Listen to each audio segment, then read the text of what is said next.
¿Qué tal, Enrique? Muy buenos días. Un placer estar aquí con ustedes y un saludo al auditorio. Muchas gracias. Después de la situación que le tocó vivir, y a todos los mexicanos, a usted desde la línea de fuego como parte de los expertos de lo sucedido con el SARS-CoV-2, aquí hablar de que ya son varios años después, se logra un acuerdo importante de parte del sector salud con farmacéuticas. ¿Cuál es su visión en este sentido? ¿Cuál es su opinión con respecto a este anuncio que se efectuó ayer por parte del gobierno mexicano? A mí me parece una buena iniciativa y que es parte del Plan México, donde la idea es detonar la industria farmacéutica nacional y que haya una autosustentabilidad o autosuficiencia en ese rubro. Sobre todo ahorita en la parte de vacunas, desde el SARS-CoV-2, pues hemos visto la importancia y la relevancia de tener las vacunas disponibles, y no solamente disponibles, sino en desarrollos locales que puedan atacar problemas específicos del país. En ese sentido, el ecosistema para crear esas vacunas es algo que se debe analizar, y me parece que es un buen paso el que se está dando con las empresas para que los desarrollos sean en México, pero hay que hacer un análisis muy fuerte de todo el ecosistema que se necesita para que tenga éxito ese desarrollo, por ejemplo. Claro, aquí me llama la atención, estamos hablando de laboratorios reconocidos, son marcas que están plenamente identificados, son instituciones que de alguna manera también se tiene el reconocimiento. Aquí ya no estamos hablando de una posición ideológica de traer la vacuna de no sé qué país, estamos hablando directamente de quienes están participando en la industria farmacéutica.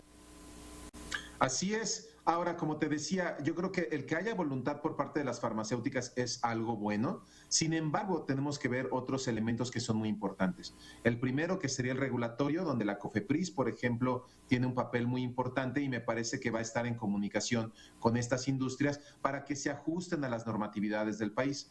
Cabe mencionar que la industria farmacéutica es la segunda más regulada después de la aeronáutica. Y aquí en México la COFEPRIS ha hecho un gran trabajo para poder garantizar la seguridad, pues, de los biológicos o de otros fármacos que se distribuyen y que se comercializan en el país. Por otro lado, pues está la parte de más operativa, administrativa, donde digamos entidades o instituciones como el SAT o justo las cámaras de comercio exterior, todo eso pues también tengan una coordinación, porque pues también esta parte de la parte económica pues tiene que también estar bien regulada, tiene que haber facilidades, tiene que haber incentivos, tiene que haber bueno, seguridad, ¿no? A muchos niveles, ¿no? Las pruebas clínicas que se tienen que hacer pues van a empezar a involucrar pacientes, donde tenemos que garantizar digamos, la confidencialidad de sus datos, el seguimiento a largo plazo. Normalmente para el desarrollo de una vacuna se llevan 10 años de seguimiento. Hay muchos factores, como decía, el económico es uno, el regulatorio es otro, y la otra, que es posiblemente con lo más, digamos, basal, es la parte de la ciencia básica y aplicada. Y para esto también tiene que haber un desarrollo y una inversión en ciencia, y volvemos a ver otros factores que han afectado. Simplemente el hecho de que hayan desaparecido, por ejemplo, los fideicomisos en el 2018 que se utilizaban para proyectos científicos, ahora nos pone en una situación muy endeble a los científicos, dado que tenemos que gastarnos, por ejemplo, el dinero en un año. Entonces ya nos dificulta la planeación a largo plazo, que es lo que se requiere para la industria farmacéutica. Entonces, como verán, son muchos factores que hay que tomar en cuenta. Aplaudo la iniciativa de vinculación con la industria privada, pero tenemos que poner y arreglar muchas cosas en casa para que todo esto pueda florecer y producir, digamos, no solamente para satisfacer las necesidades nacionales, sino incluso para también exportar y comercializar hacia otros países, potencialmente de Latinoamérica. Doctor, algo que me llama la atención en esa plática que tenemos, recordará usted la famosa vacuna Patria que tanto se anunció, y es aquí donde la parte política, la parte discursiva se rompió con lo que acaba de destacar, el tema del seguimiento científico, y no porque no haya buenos científicos mexicanos, al contrario, si algo tenemos es que reconocer el nivel de la ciencia que tenemos en nuestro país, siempre y cuando no se meta el parámetro ideológico que se convierte en político. El tema de la vacuna Patria, que quedó únicamente en un discurso, veo que aquí con una participación ya del ámbito tanto estatal como también particular, y por supuesto con el avance de la ciencia, veo un escenario distinto que no quede nada más en promesas. Así es, mira, como te decía, yo creo que en ese asunto pues hubo otros factores, como dices, no solamente el ideológico, sino como del aspecto regulatorio, porque ahí, por ejemplo, la COFEPRIS pues tiene una responsabilidad muy grande y desarrollar una vacuna, digo, las personas involucradas o las empresas involucradas en la vacuna patria no eran improvisadas, tenían ya todo un seguimiento, pero a veces las cosas se detienen por la normatividad. Y finalmente, en el caso particular y en la situación particular que estuvimos de emergencia sanitaria, pues teníamos que trabajar a marchas forzadas. Ahora, también cabe mencionar que dentro de los desarrollos que hubo, la vacuna patria no fue el único, hubo otros 6 desarrollos en el país, pero se invirtieron más o menos como 54 millones de pesos se repartieron. Para que pongan en perspectiva, para la vacuna de Pfizer hubo una inversión de $1 billón. Entonces, estamos tratando de desarrollar vacunas o sea, atomizando los recursos, los poquitos que hay, entre 6, por ejemplo, proyectos, que se les da 54 millones de pesos, cuando a un solo proyecto, donde se involucran muchos inversionistas, muchos fondeadores, se le da $1 billón. Y esa es la diferencia por la cual la vacuna Pfizer pudo estar en menos de un año, y finalmente la vacuna patria ha tomado su tiempo, pero es posible que en un futuro sea una muy buena opción de desarrollo nacional. Doctor Fidel Alejandro Sánchez, viene un punto que es importante. Se habla de un antes y un después, y no nada más en el ámbito de las administraciones, pero sí en el ámbito de lo que compete a momentos históricos. México tuvo una participación importante en un tiempo determinado en la industria farmacéutica, se rompió. ¿Este podría ser el camino para tratar de recuperarlo desde el ámbito, por ejemplo, con las vacunas? Sería pertinente, sería un buen momento, y como dices, el factor histórico.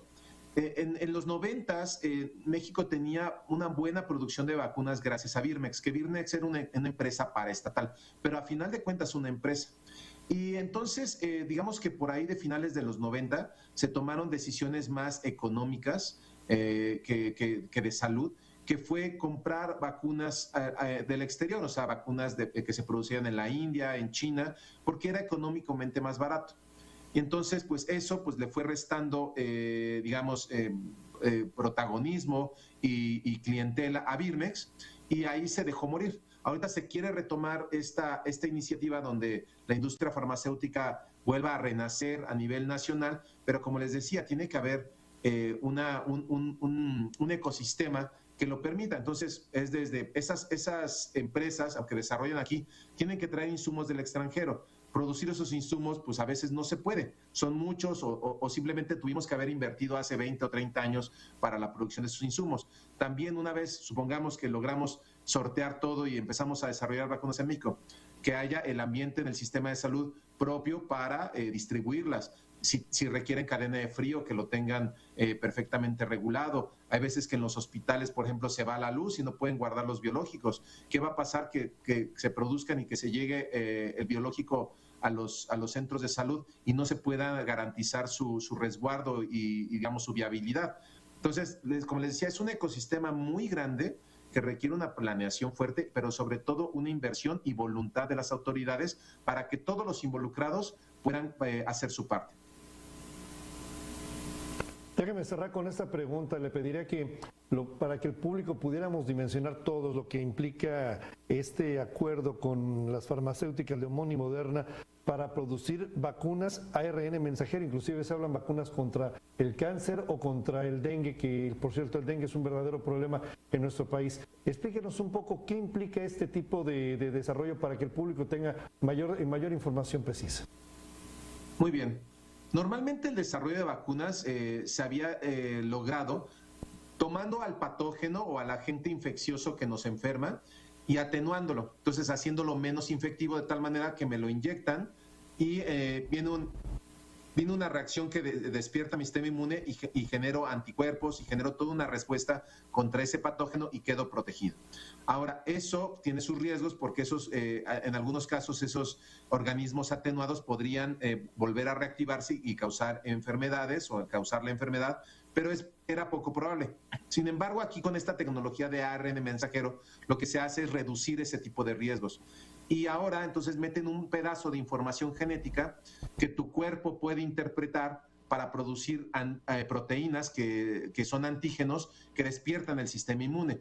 Y entonces, en vez de tener que andar pescando o cachando a los patógenos que andan por ahí circulando, tú ya puedes diseñar esas vacunas y la información genética es más fácil que esté disponible y la puedes diseñar básicamente, introducirla en estas nanopartículas, que es lo que se introduce en el cuerpo y se integra para que, digamos, que tu cuerpo procese las proteínas. No se queda ahí eternamente la información, sino que se aprovecha y una vez que tú haces las proteínas, te inmunizas y justo generas esta respuesta. Entonces, hay veces que trabajar, por ejemplo, con estos patógenos, aunque sean atenuados, requiere también de cierta, digamos, infraestructura que garantice pues, la seguridad.